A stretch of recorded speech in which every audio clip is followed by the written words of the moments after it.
Et si tout ce que tu traverses en ce moment n'était pas un accident?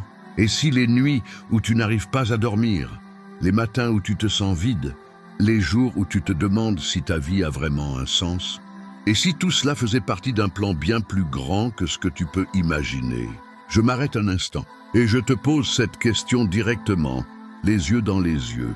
Depuis combien de temps tu attends déesse que ta vie commence vraiment? Depuis combien de temps tu te lèves chaque matin avec ce sentiment sourd, ce poids invisible sur la poitrine? Cette voix intérieure qui te dit que tu pourrais faire plus, être plus, accomplir plus, mais que quelque chose t'en empêche? Ce quelque chose s'appelle la paresse. Mais pas la paresse ordinaire, non. C'est une paresse spirituelle, une paresse de l'âme, une paralysie silencieuse qui s'installe dans ta vie comme un voleur, doucement, sans bruit.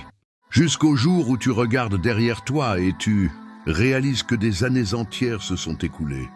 Sans que tu aies bougé, tu n'es pas venu ici par hasard, tu as été conduite ici par quelque chose ou quelqu'un qui te voit, qui te connaît, qui sait exactement où tu en es en ce moment.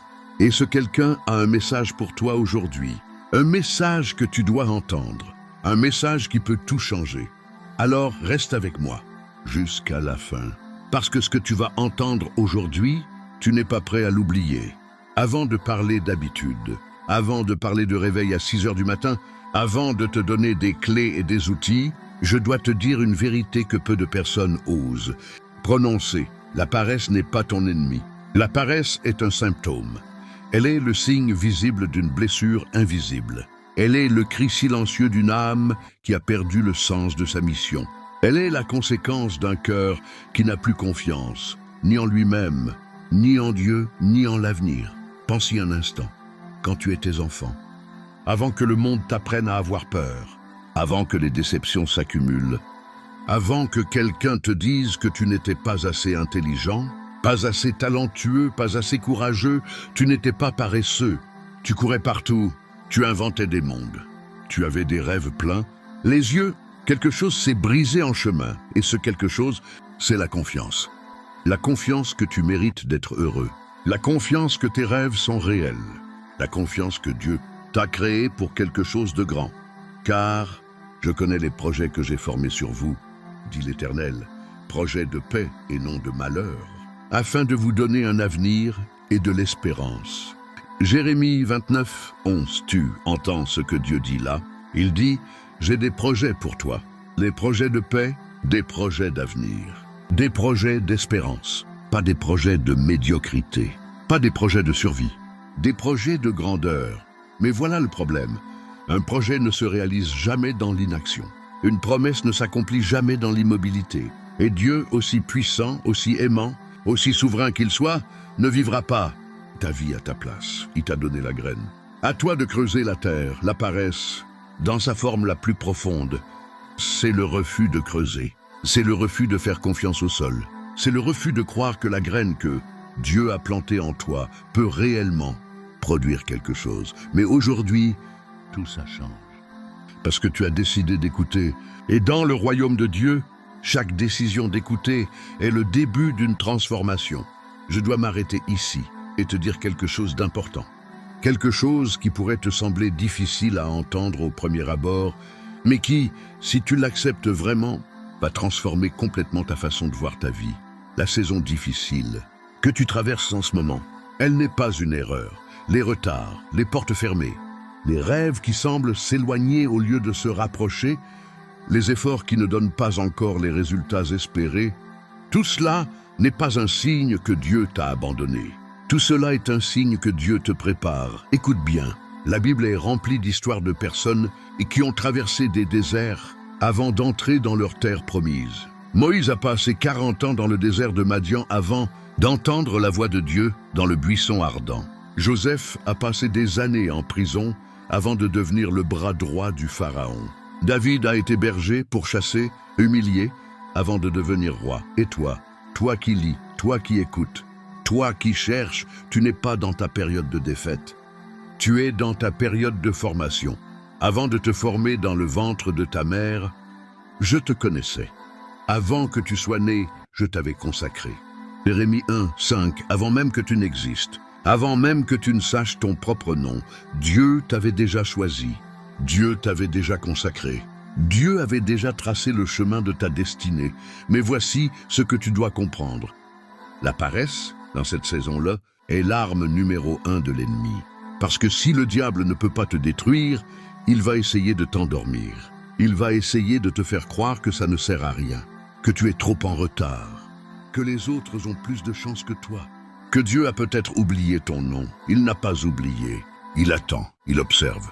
Et il est fier de toi chaque fois que tu choisis de te lever.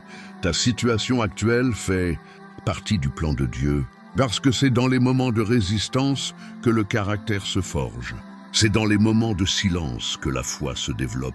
C'est dans les moments d'obscurité que la lumière intérieure apprend à briller sans dépendre de la lumière extérieure.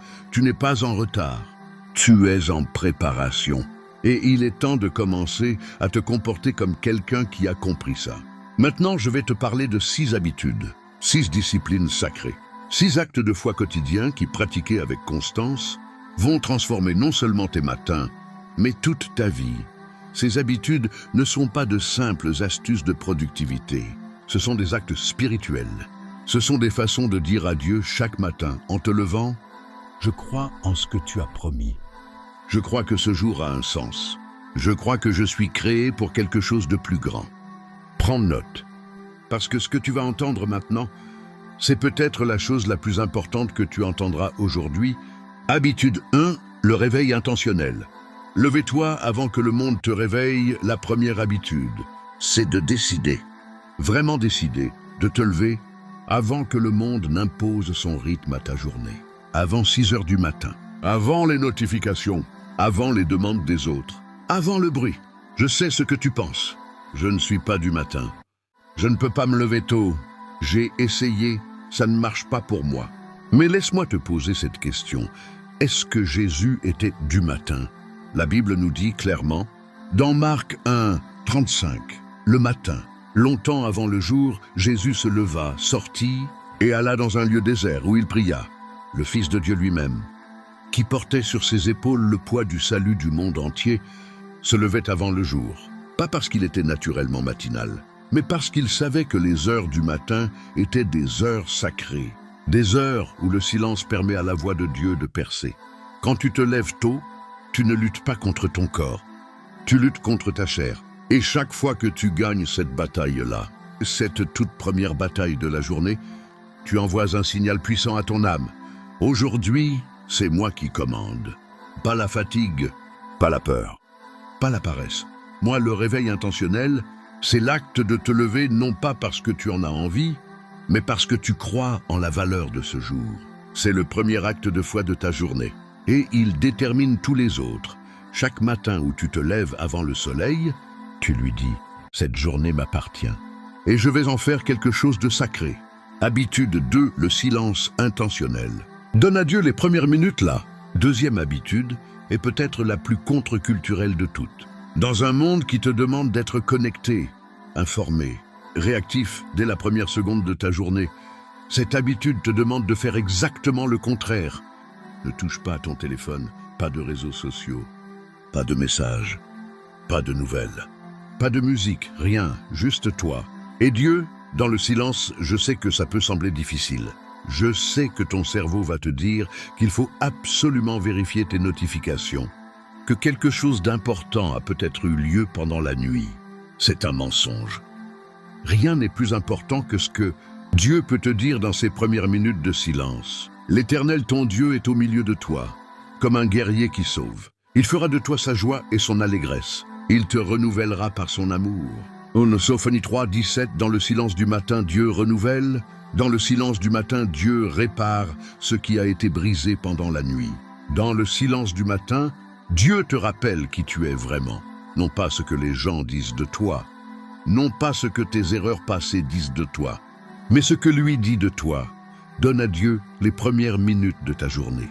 Pas les restes, pas ce qui reste après que tu aies vérifié tes emails et regardé tes stories. Les premières minutes, les meilleures minutes, les minutes où ton esprit est encore propre, encore ouvert, encore réceptif. 5 minutes, 10 minutes, 15 minutes. Peu importe la durée. Ce qui compte, c'est l'intention. C'est de dire, Seigneur, avant de faire quoi que ce soit d'autre, je veux être avec toi. Ce que tu choisis d'absorber en premier chaque matin détermine la couleur de toute ta journée habitude. 3. La parole vivante. Nourris ton esprit avant de nourrir ton corps. La troisième habitude, c'est de lire, d'écouter ou de méditer la parole de Dieu avant de manger. Avant même le café, avant le petit déjeuner. Nourrir ton esprit avant de nourrir ton corps. Pourquoi? Parce que tu es, avant tout, un être spirituel. Tu as un corps, oui, mais tu es un esprit. Et un esprit non nourri est un esprit vulnérable. Un esprit qui erre. Un esprit que les pensées négatives, les peurs, les doutes peuvent facilement envahir. Ta parole est une lampe à mes pieds et une lumière sur mon sentier. Psaume 119, 105, une lampe. Pas un projecteur, pas un système de navigation GPS, une lampe. Quelque chose qui t'éclaire juste assez pour faire le prochain pas. Et c'est tout ce dont tu as besoin. Tu n'as pas besoin de tout voir. Tu n'as pas besoin de comprendre le plan entier. Tu n'as pas besoin de savoir comment ça va finir. Tu as juste besoin d'assez de lumière pour faire le prochain pas. Et la parole de Dieu te donne exactement ça, un verset, une méditation, un chapitre, une promesse que tu peux porter dans ton cœur, toute la journée, comme un bouclier invisible. Parce que les journées difficiles arrivent, les moments de découragement arrivent, les tentations de t'arrêter, de tout abandonner, de retourner à tes anciennes habitudes, elles arrivent. Et dans ces moments-là, c'est la parole que tu as absorbée le matin qui te tient. C'est elle qui te rappelle, je suis plus fort que ça, je suis capable de plus que ça. Et Dieu est avec moi dans tout ça. Nourris ton esprit de vérités éternelles et tu n'auras plus faim des mensonges temporaires du monde. Habitude. 4. Le mouvement sacré. Active ton corps, libère ton esprit, la quatrième. Habitude est celle que beaucoup négligent parce qu'ils pensent qu'elle est purement physique. Mais ils ont tort. Le mouvement du corps est un acte spirituel. Avant 6 heures du matin ou dans les premières heures de ta journée. Bouge ton corps, marche, cours, étire-toi, fais des exercices. Peu importe la forme, ce qui compte, c'est de mettre ton corps en mouvement avec intention. La Bible dit que ton corps est le temple du Saint-Esprit. Un temple, pas un entrepôt, pas un container qu'on remplit et qu'on vide sans faire attention. Un temple, un lieu sacré, un espace où la présence de Dieu habite. Ne savez-vous pas que votre corps est le temple du Saint-Esprit qui est en vous? 1 Corinthiens 6, 19. Quand tu prends soin de ce temple, quand tu l'actives, quand tu le nourris bien, quand tu lui donnes le mouvement dont il a besoin, tu honores Dieu. Et honorer Dieu, dans les petites choses, c'est la porte vers les grandes bénédictions.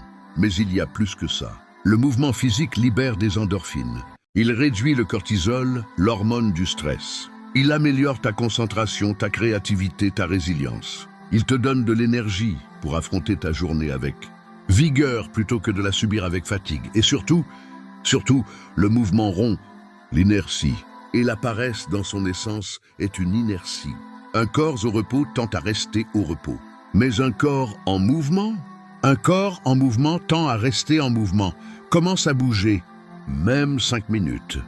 Et tu verras que quelque chose en toi se réveille, que tu avais presque oublié. Habitude 5. La gratitude prophétique. Remercie Dieu pour ce qui n'est pas encore arrivé là. 5e habitude est la plus paradoxale de toutes. Et c'est peut-être pour ça qu'elle est la plus puissante. Elle s'appelle la gratitude prophétique. Et voici ce que ça veut dire.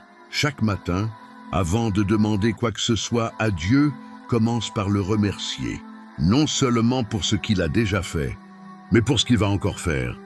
Pour les portes qui ne sont pas encore ouvertes, pour les bénédictions qui ne sont pas encore visibles, pour les victoires qui ne sont pas encore remportées. C'est ça, la foi. La foi, ce n'est pas d'être reconnaissant pour ce qu'on voit. N'importe qui peut faire ça. La foi, c'est d'être reconnaissant pour ce qu'on ne voit pas encore. C'est de dire à Dieu, je te fais confiance. Je crois en tes promesses. Et je te remercie maintenant pour ce que tu es en train de préparer. Rendez grâce en toutes choses, car c'est à votre égard la volonté de Dieu en Jésus-Christ. 1 Thessaloniciens 5, 18. La gratitude change quelque chose dans ton cerveau. Scientifiquement, Des études montrent qu'une pratique régulière de gratitude reconfigure littéralement les circuits neuronaux. Elle réduit l'anxiété, augmente la joie, améliore la qualité du sommeil et développe la résilience. Mais spirituellement, elle fait quelque chose d'encore plus profond. Elle aligne ton cœur avec le cœur de Dieu. Elle te place dans une posture de réceptivité. Elle dit à ton esprit, la vie est bonne, Dieu est bon, et il y a plus de bonnes choses à venir que de mauvaises choses à craindre. Alors chaque matin, prends une feuille de papier, ou simplement dans ton cœur, dis à Dieu 5 choses pour lesquelles tu lui es reconnaissant. 5 choses simples.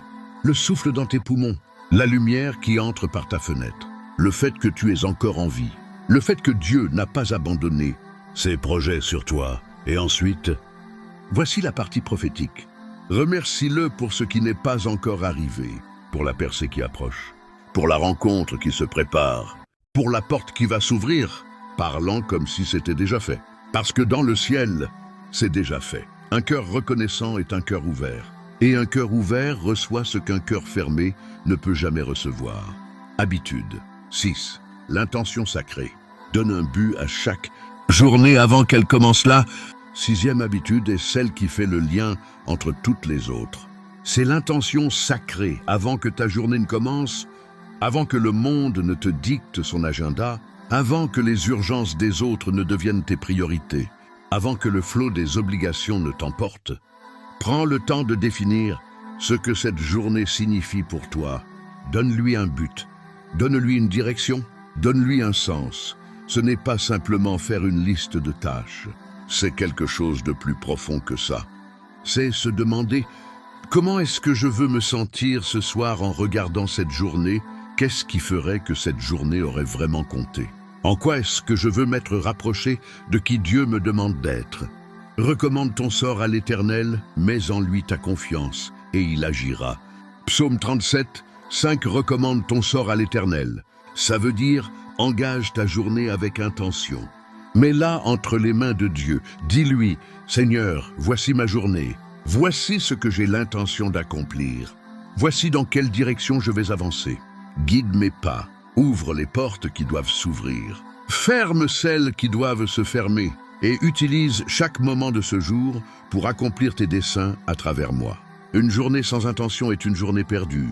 Une journée sans direction est une journée volée. Mais une journée commencée avec une intention sacrée, même si tout ne se passe pas comme prévu, même si des obstacles surgissent, même si les circonstances changent, cette journée a une encre.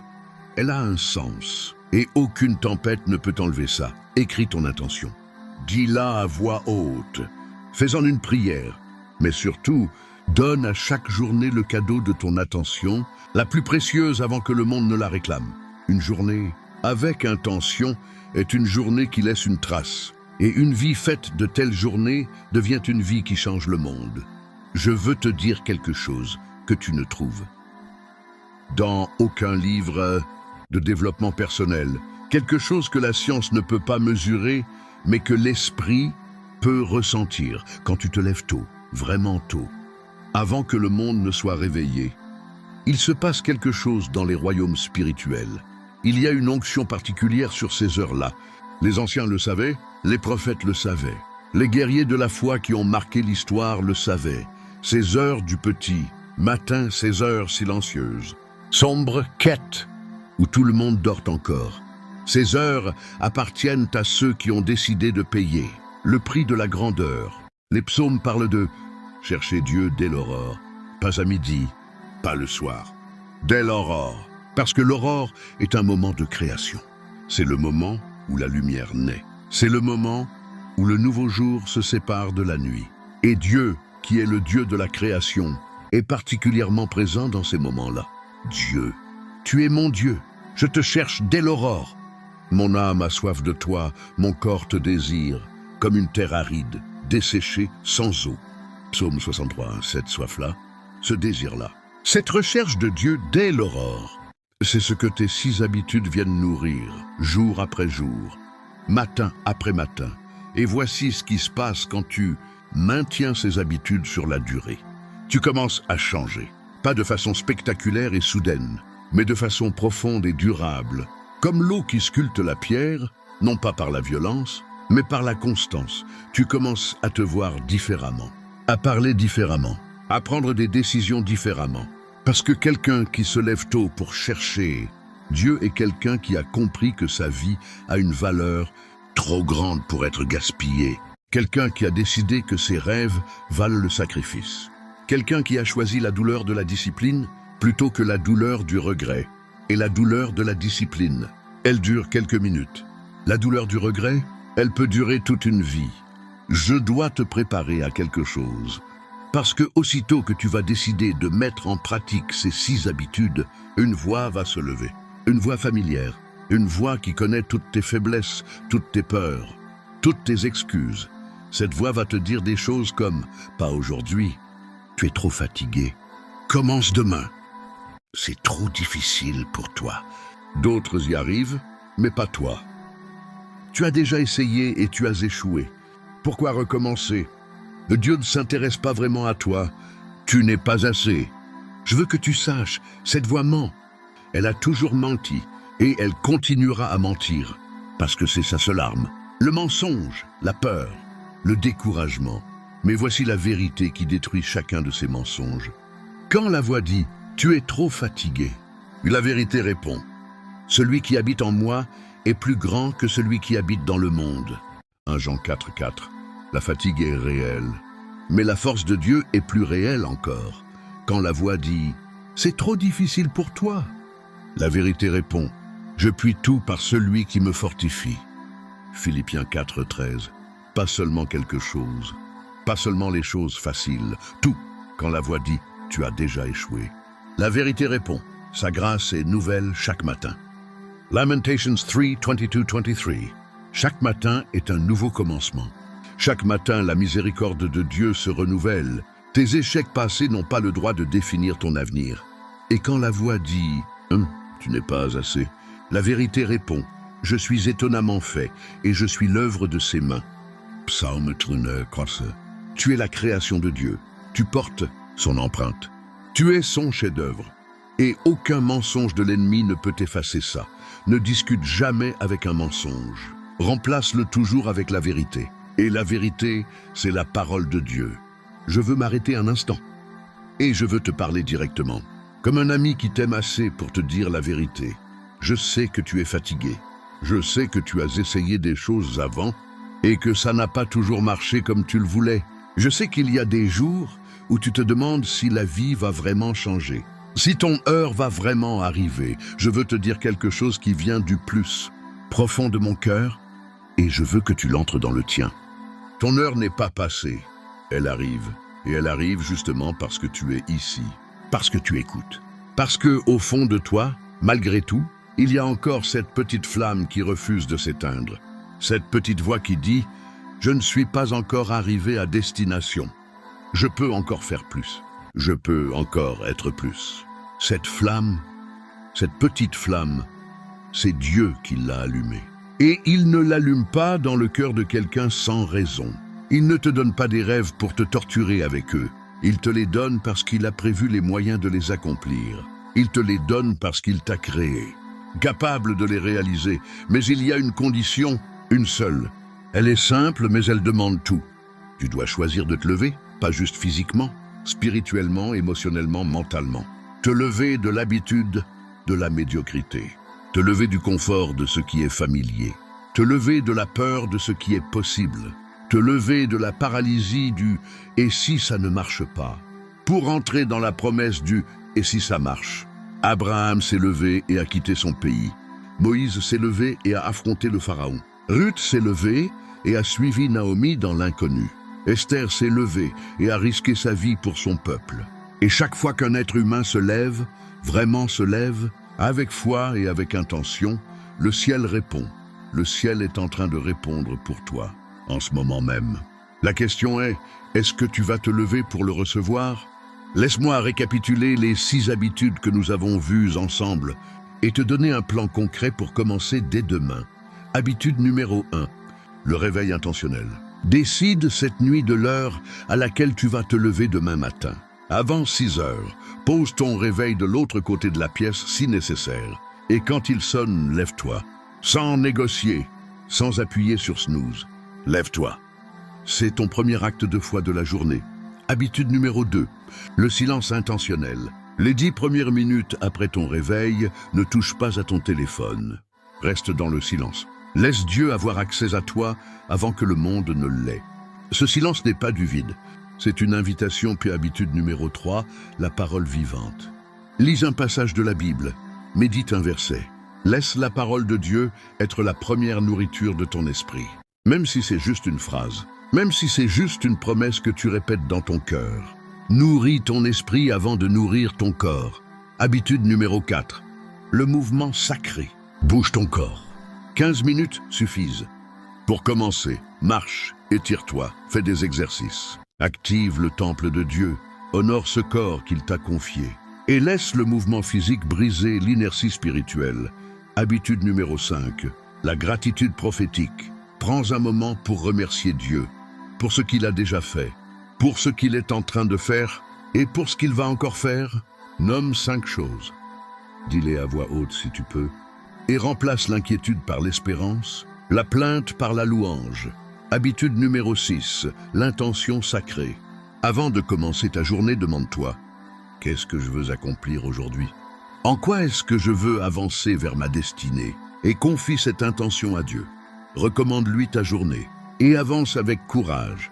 6 habitudes, 6 actes de foi, 6 façons de dire à Dieu: je suis prêt, je suis disponible, utilise-moi. Je veux terminer par quelque chose de spécial, quelque chose que je crois de tout mon cœur. Si tu as regardé cette vidéo jusqu'ici, si tu as écouté chaque mot, si quelque chose en toi a vibré, si tu as senti une chaleur dans ta poitrine ou des larmes monter à tes yeux à un moment ou à un autre, ce n'est pas un hasard. Dieu a voulu que tu l'entendes aujourd'hui. Ce message était pour toi, pas pour quelqu'un d'autre, pour toi, avec ton nom, avec ta situation, avec tes rêves, tes peurs, tes blessures. Et ton potentiel, il t'a créé avec un dessein. Il t'a placé sur cette terre à ce moment précis de l'histoire pour une raison. Et cette raison n'a pas encore été pleinement accomplie. Tu n'as pas encore fini. La meilleure version de toi n'est pas dans ton passé. Elle est dans ton avenir. Et elle commence demain matin, avant 6 heures. Je veux terminer avec cette prière. Et si tu veux, tu peux la prier avec moi. Ferme les yeux. Pose ta main sur ton cœur et répète ces mots en les croyant de tout ton être. Seigneur, je me tiens devant toi ce matin ou ce soir, avec tout ce que je suis, avec mes forces et mes faiblesses, avec mes rêves et mes doutes, avec ma foi et mes peurs. Je ne te cache rien. Je ne fais pas semblant d'aller bien si ce n'est pas le cas. Je viens tel que je suis, parce que c'est comme ça que tu m'as dit de venir. Seigneur, je te demande de brûler en moi tout ce qui m'empêche d'avancer. Brûle la paresse, brûle la peur, brûle le découragement, brûle le doute qui me dit que je ne suis pas assez, brûle la voix qui me dit que mon heure est passée, que mes rêves sont trop grands, que je ne mérite pas la grandeur que tu as prévue pour moi. Renouvelle en moi l'esprit de discipline. Réveille en moi la passion que tu y as mise. Rappelle-moi chaque matin, au moment où mon bras cherche le bouton snooze, que tu m'as créé pour quelque chose de plus grand que la médiocrité. Rappelle-moi que mes matins sont sacrés, que mon temps est précieux, que chaque jour que tu me donnes est un cadeau, que je ne peux pas me permettre de gaspiller. Je reçois aujourd'hui ta grâce pour commencer, pas pour être parfait, pas pour tout réussir du premier coup, mais pour commencer, pour faire le premier pas, pour me lever demain matin et dire « Seigneur, me voici ». Et je te fais confiance pour le reste. Amen. Tu viens d'entendre quelque chose qui peut changer ta vie. Mais un message entendu et non appliqué ne change rien. C'est l'application qui transforme. Alors voici mon défi pour toi. Demain matin, lève-toi avant 6 heures. Juste demain. Tu n'as pas à t'engager pour toujours. Juste demain. Et vois ce que Dieu fait dans ce moment-là. Et si tu veux aller plus loin, si tu veux approfondir ses habitudes, si tu veux être entouré de personnes qui marchent dans la même direction, si tu veux du contenu qui nourrit ton âme et réveille ton potentiel, abonne-toi à cette chaîne, active la cloche et reviens chaque semaine pour recevoir des messages qui vont te faire grandir. Parce que tu mérites de grandir, tu mérites de t'épanouir, tu mérites de vivre la vie que Dieu a conçue pour toi. Et cette vie commence demain matin, avant 6 heures, quand tout le monde dort encore et que toi, tu choisis de te lever à demain matin.